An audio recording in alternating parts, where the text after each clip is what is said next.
What is going on behind us? We're going to tell you tonight. This is Crime Watch.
Right now we're standing outside of a location where there was a call dispatched of a person who may be at this location who shouldn't be there. The officers are inside talking to who's ever there, but you notice that myself and the cameraman are not there. Even though we go on calls with the Buena Park Police Department, of course we're going to stay in a safe location, so just like if you were on a ride-along, you'd be standing back as well, and we wait until we know that it's clear for us to enter further into a location. We're leaving a location right now, but to bring our viewers up to speed, what was the call that we were on? You know, this was an interesting call. We had received a phone call in dispatch about the caller was asking us to check the welfare of a woman that lives in an apartment here in town, and the caller, for whatever reason, believed that the female that we were checking on may be held against her will. So it was a welfare check based on that information. So the officers got on scene and you followed up behind them. What happened once they got to the location?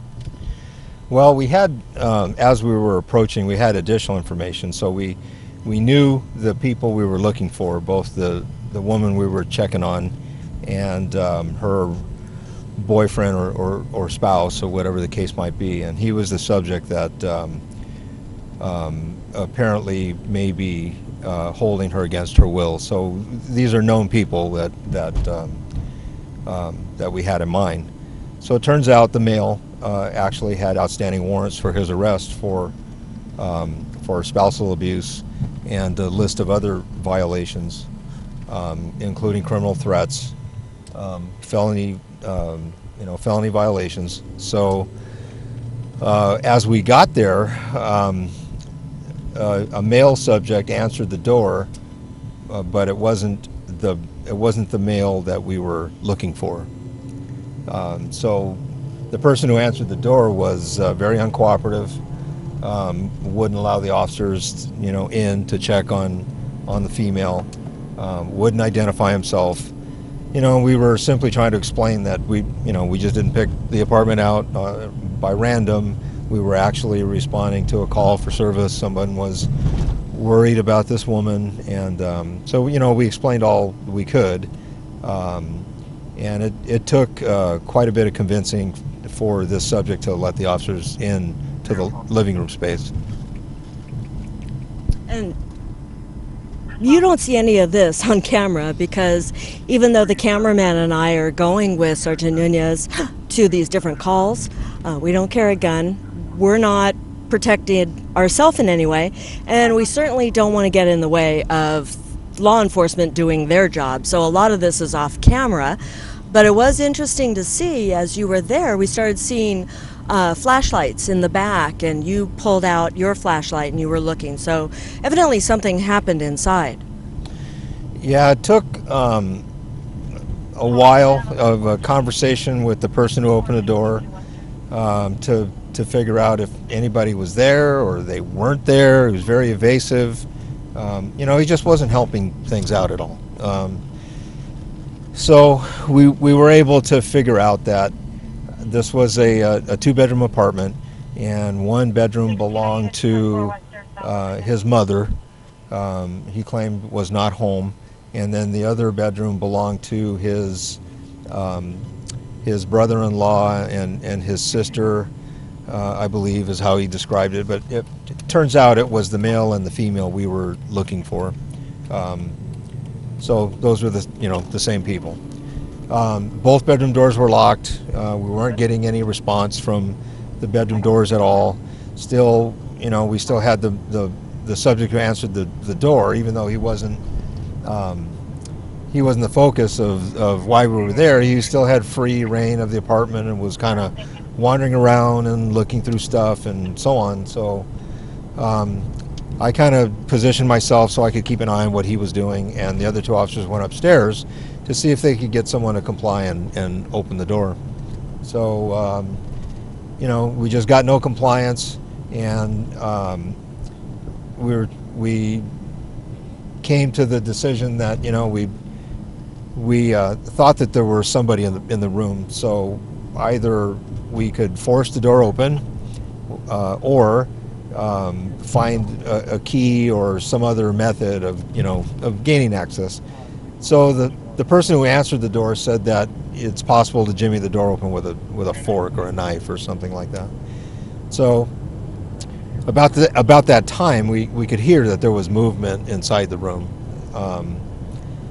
So the decision was made to go ahead and force the door open. So while we were doing that, we could hear someone going out a window, bedroom window, and over the back. Not a normal way to leave the room. No, it's a second-story apartment, and he did go out the back and into the small patio areas that are behind the apartment complex. So the neighbor that lives next door came to the door and said someone, went out the window and over their fence into their back patio, and was heading towards the street.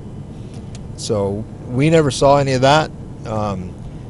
We were, on the other side of the building.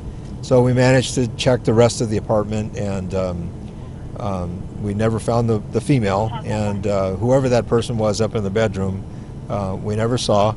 Probably was the subject, who had the warrant, but we never saw that person. And the young man that answered the door really remained uncooperative to the end. He wasn't rude or disrespectful to us in any way, but even after fully explaining our purpose for being there, and we were only trying to make sure that the woman we were checking on was not hurt and fine, still wouldn't admit to whether or not she was there, or if she was okay, or if the wanted subject was the person upstairs, and so on. So we did step out of the apartment as we tried to look for that person, and the young man also stepped out and locked the door behind him and claimed he didn't have the keys to re-enter. So he locked himself out of the apartment so we couldn't go back in either. Interesting. And we left the location because it was still evolving, so we got out of the way. If the woman wasn't there, then what's the need for carrying on with this? Well, a couple of things. One is we never did locate the female, so I suppose it's possible they could still be together. So that's one point. Second point is the male subject is a wanted person. He has an outstanding bench warrant for criminal threats and spousal abuse, and a few other miscellaneous violations, including carrying a knife. So that's the reason why the officers are devising a plan to keep the location under surveillance, and in the event that he makes his way back to the apartment, hopefully we can, we'll notice that, and we can take him into custody later on. You know, it was interesting, and you were a part of what I noticed as we were leaving. You noticed that there was a car there that seemed like it was freshly vandalized. And it was interesting because when you mentioned it to the officers that were there, they knew about it, that it had happened earlier in the day. And that goes back to the briefing that they get at the beginning of their shift to know about the things that go on when they're not on duty. Right. You know, the damage to the car was fresh, and I just happened to notice it, but those guys worked that area all the time, and they knew about it because they work the area. They're aware of information that gets passed on, from briefing and so on. So they were able to tell me that, that damage was reported earlier this morning, and it was not associated with, our search for this wanted person. And that was interesting, and it just reinforces that there's a lot more to just going out on the street. It's about knowing what's going on the street, and it's starting to rain.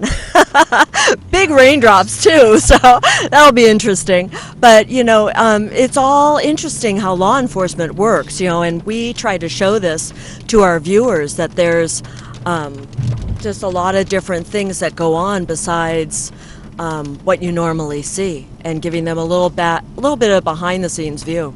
Right. That I'm not out on patrol normally, so I'm not quite up to speed as to what's going on a daily basis, in the neighborhoods and in the business areas. But I'm not surprised that the officers knew, that vandalism incident was reported earlier, and something that it wasn't associated with why we were there.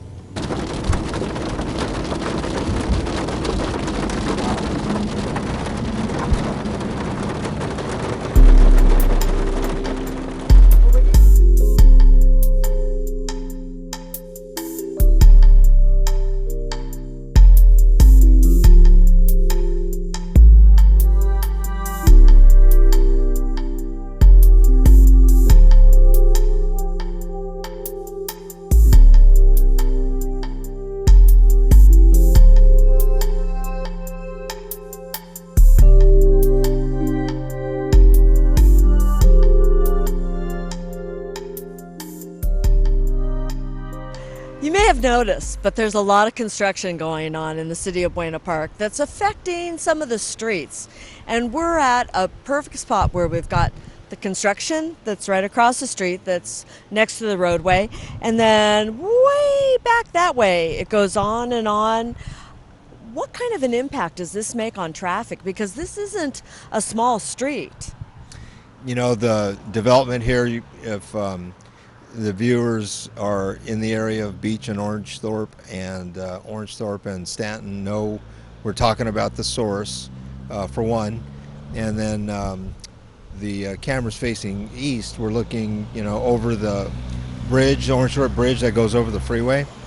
Well, that's Orangethorpe widening project that's underway. So all this construction are kind of blending, in together. They're actually two different developments, and it does cause a lot of havoc, actually, and not just for the people who live and work here, but there are a lot of people that travel through the area commuting to and from work that contribute to the congestion and get caught up in the traffic, and there are a variety of things that spin off of that. Well, I know that we've talked before about drivers who aren't paying attention. And I noticed earlier that it seemed like somebody started approaching and they got confused. They didn't know which way to go. And somebody made a U-turn in the middle of the street, probably because they wanted to avoid it. So I'm sure there's some unusual activities that the drivers do. Yeah, that is very true. And to add to the confusion, just by the nature of the construction, particularly on the Orangethorpe development, because they're actually working on the street, depending on the phase of construction they're in, actually changes the traffic control pattern. Um, so, for someone driving through this area in the morning, the cones and the signage and so on might be different, later that day. So it's that constant confusion and change that you're talking about, adds to the problem and to the congestion and to the frustration. And then tonight, we were out driving around. You add rain to all that. People just need to understand that this is going to be going on for a while, and you can see the signage. Sometimes they give you a warning about how long we anticipate the construction being underway. But honestly, your best bet is, if you can at all, just avoid the area. But if that's just not possible, take extra time, leave a little extra early. You know that it's going to be busy, and most importantly, the traffic control pattern with the cones and the signs might be different every time you pass through the area. So you really have to slow down and pay attention and look at at where you're trying to get to. We have had some accidents associated with the traffic and congestion. Not a lot, not too much, but there have been some. And everyone should know that our traffic enforcement officers, our motor officers, have been out working the area as well. So they have been issuing a number of tickets, just enforcing speed. We're trying to get the flow of traffic to slow down a little bit. A lot of especially on this widening project, sections of the sidewalk are closed, so pedestrians actually have to pay attention to what's going on here as well, because there's nowhere to walk. So what's happening is, if people aren't paying attention, they find themselves mid-block, actually in the roadway, and that is a violation. You can get a ticket for that. Not only that, but it's just dangerous. You could get hit by a car. So there's a lot going on here, and we're hoping that people really pay attention, slow down, look at the signs, and just kind of take that extra time to figure out which way you want to go. And like I said, if you can, just don't go this way for a little while. You mentioned distraction quite a few times, and we've talked about in the past that sometimes when people are talking on the phone, even if they're doing hands-free, which they're supposed to, we've all been behind the person who drives slowly because they can't talk and drive at the same time.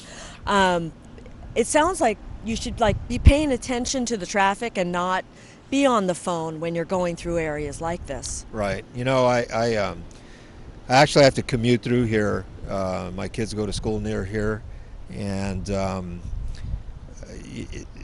with the reduction of the width of the roadway, I know they're going through a widening project, which is consistent with the residential development and so on.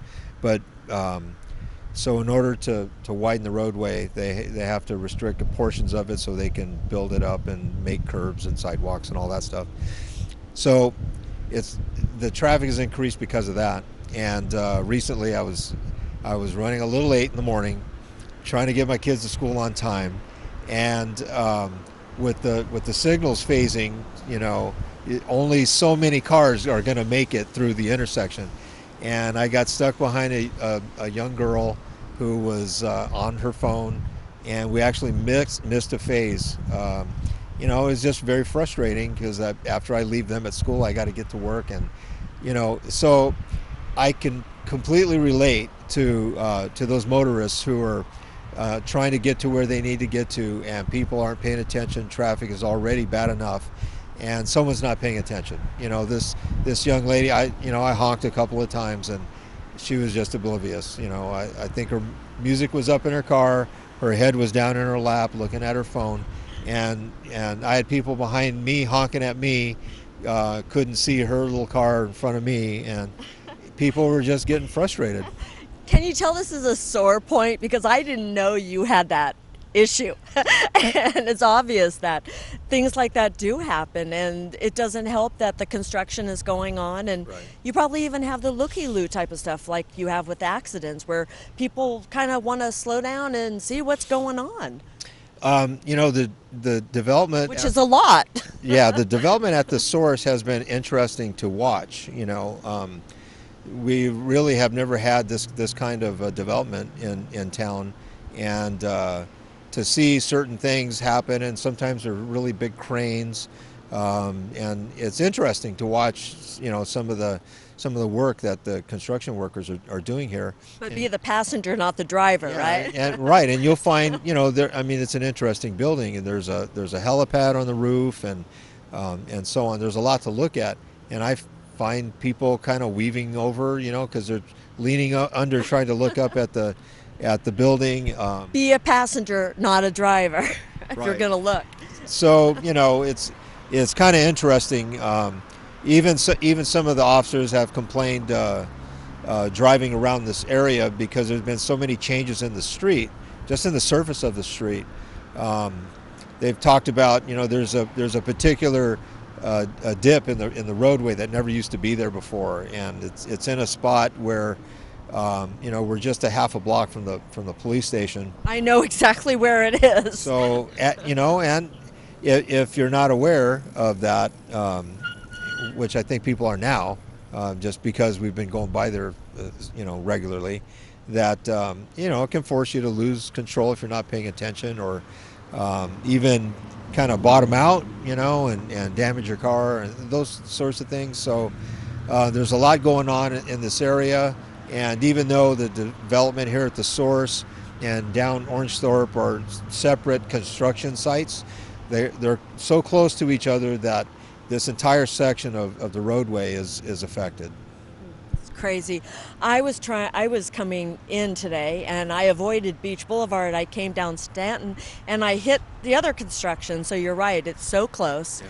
and people just need to be aware of what's going on for quite a while. Right. It's I mean, you can see progress definitely, but this is going to be under construction for some time to come. So I did find another route that I take when I bring my kids to school. So I avoid most of the construction. So it actually shaved a few minutes off my morning commute. If you have any questions about tonight's show, you can call the Buena Park Police Department at 562-3901. We're on the internet at bppd.com. With Sergeant Chris Nunez, I'm Jane Cameron. Drive safe.